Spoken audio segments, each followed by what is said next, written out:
Hey team, happy Thursday. I have my 2021 Honda CRF 300L Rally on the trailer, and I wanted to walk through with you guys how I have my travel set up. So I have a Tractor Supply trailer. It's a 2,000 pound axle, a single axle trailer. It's really nimble, really good. Why did I go with it? Because I'm taking a Jeep Wrangler that's extremely lifted.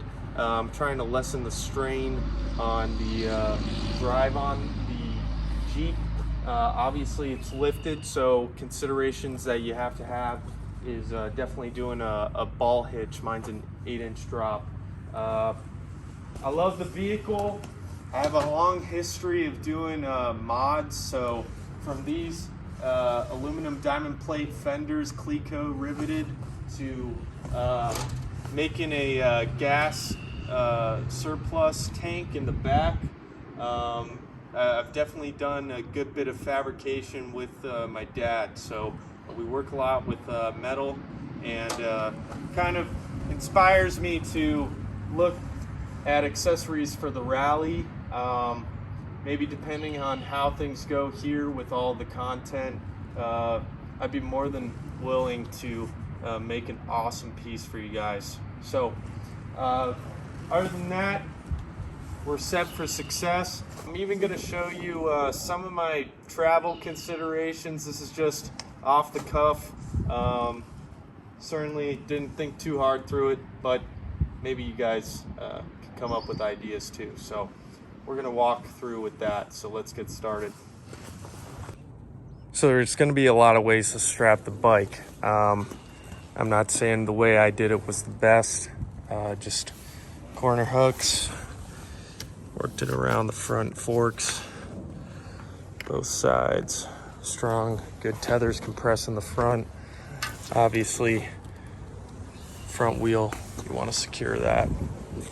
And then for the back, you run your lines to the frame. So that's just how I did it. I'm sure there's a lot smarter ways to do it. Big consideration is just make sure you're not scratching up the bike from any of the movements as you're going en route. So let's take a look at what we got in our travel case. Okay, first thing, mag light for night. You will definitely want to see what's going on. Took it out last night, figured that was a good idea to have. Crescent wrench, adjustable, pretty good, like that. Small. Tire pressure, definitely want to know what PSI you run your tires, and adjusting for the terrain settings. So are you riding street or are you doing it off-road? Next piece is an actual signal kit. I have 7 signals hand fired into the sky. If I'm in distress, I can send up a flare if all hell breaks loose. And then here, actually, this is the original pouch that Honda gives you. I have some goodies in there though. So what I have is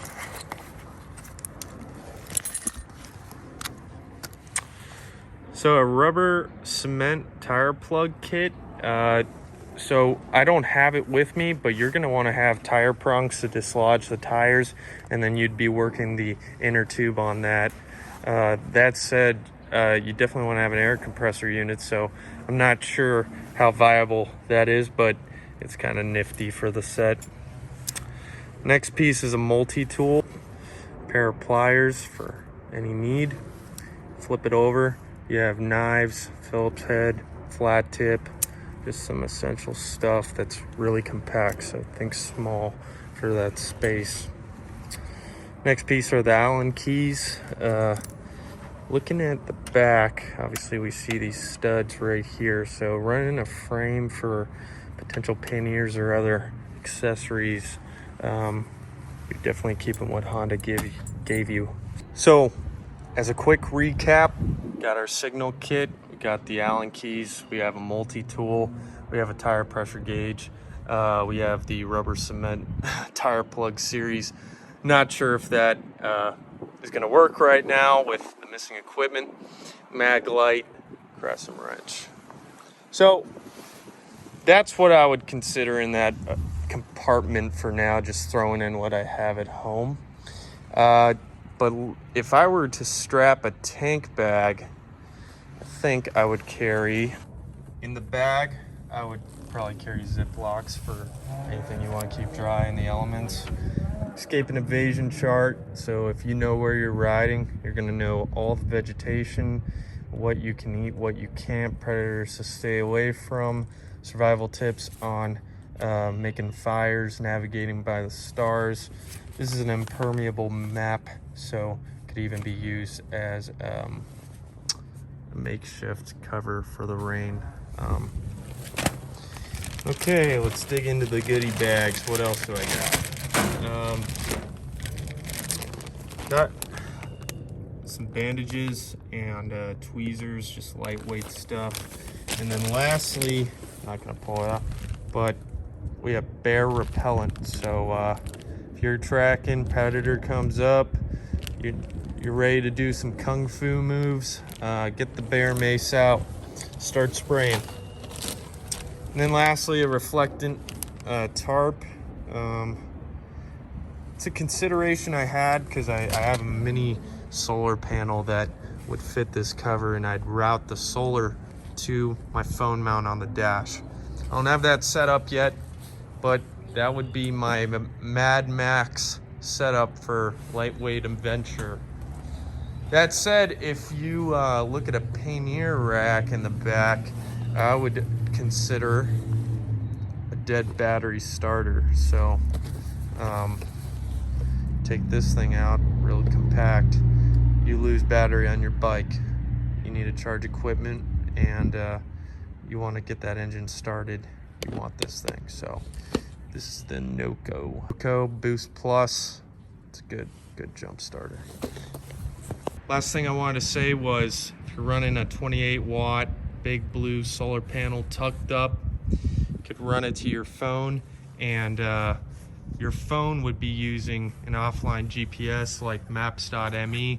I can do a review of that, but now you've essentially have your offline map on the phone. Okay team, so we went through, saw some preliminary ideas on what to carry off-road. Trailer's good. Last thing I wanted to say was that when you're carrying a lightweight trailer, I keep saying lightweight, but I literally can pick this thing up by myself and shift it around. So if you're looking to do solo touring, or you're thinking about just a good setup, Tractor Supply, they got a good trailer that'll meet the intent. So that's all I want to say. Have a good one, and we'll see you next time.